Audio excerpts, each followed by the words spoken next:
प्यारे बच्चों, जैसा कि हमारा परिवेश विषय के अंतर्गत अब तक आप सभी ने अध्याय 10 से लेकर अध्याय 14 तक का अध्ययन किया है, जिसके अंतर्गत हमने मेला, जल है जीवन, वाष्पन और संघनन, यात्रा नानी के घर की तथा लतिका की डायरी पाठ को पढ़ा है।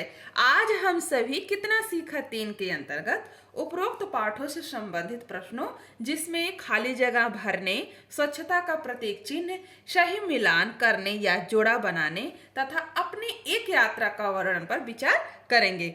तो बच्चों, अब शुरू करते हैं। प्यारे बच्चों, सबसे पहले ये जान लेते हैं कि आप सभी को इससे क्या लाभ मिलने वाला है, जिसमें पहला है शिक्षार्थी यात्रा के नियमों एवं उसकी सावधानियों के विषय में जानकारी प्राप्त कर सकेंगे। दूसरा है शिक्षार्थी उत्तर प्रदेश के कुछ प्रमुख शहरों व उसके महत्व के बारे में समझ सकेंगे। तीसरा है शिक्षार्थी नोट पर बने स्वच्छता के प्रतीक चिन्ह के विषय में जान सकेंगे। चौथा है शिक्षार्थी वाष्पन एवं संग्रहण के विषय में जानकारी प्राप्त कर सकेंगे। पांचवा है शिक्षार्थी मेला के विषय में जानकारी प्राप्त कर सकेंगे। तो आइए बच्चों, हम पहले प्रश्न की तरफ चलते हैं, जो है खाली जगह भरिए। इसमें पहला है बस में टिकट काटने वाले व्यक्ति को क्या कहते हैं? तो बच्चों, कंडक्टर या परिचालक कहते हैं। दूसरा है रेलगाड़ी में किसने टिकटों की जांच की? तो बच्चों, टिकट परीक्षक यानी कि टीटीई ने की। तीसरा है देश का सबसे लंबा प्लेटफार्म कहाँ का है? तो बच्चों, गोरखपुर का है। चौथा है आगरा का क्या विश्व के 7 आश्चर्यों में से एक है? तो वह है ताजमहल।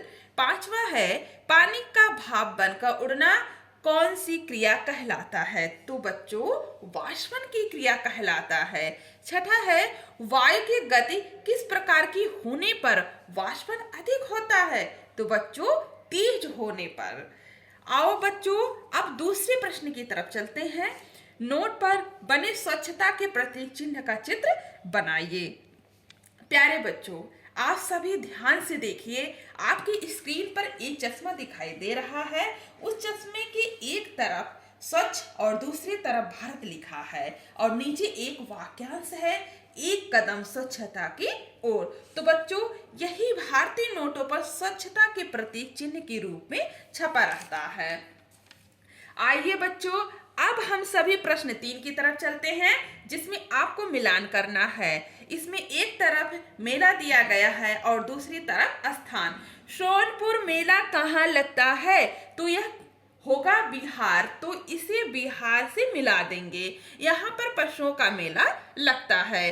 पुष्कर मेला, यह मेला राजस्थान में लगता है। नौचंदी मेला, यह मेला मेरठ में लगता है। देवा शरीफ मेला, यह मेला बाराबंकी में लगता है। और अगला है कुंभ मेला, जो प्रयाग में लगता है। अब हम लोग चौथे प्रश्न की तरफ चलते हैं, जो है स्वयं दी गई किसी यात्रा का वर्णन अपने शब्दों में करें।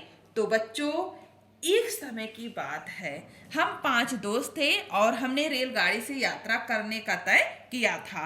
और उस समय रेलों में बहुत ही ज्यादा भीड़ थी। ट्रेन के आते ही हम सब उसमें सवार हो गए और फिर एक साथ में खाना खाया। हम सभी दोस्तों ने रात को लूडो खेला तथा अंताक्षरी खेली। ट्रेन जब जम्मू से गुजर रही थी तो हमने ट्रेन की खिड़कियां खोलकर ठंडी हवा का आनंद लिया। यह यात्रा बहुत ही अच्छी रही बच्चों, तथा यह यात्रा हमेशा याद रहेगी। इसी के साथ आप सभी को बहुत बहुत धन्यवाद।